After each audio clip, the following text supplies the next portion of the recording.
сен үй жануарларын білесің бе?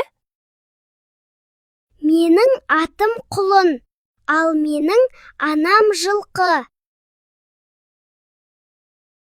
Менің атым бұзау, ал менің анам сиыр. Менің атым бота, ал менің анам түйе. Менің атым қозы, ал менің анам қой.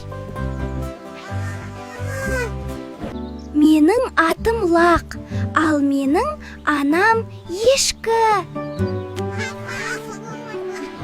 Менің атым күшік, ал менің анам ит.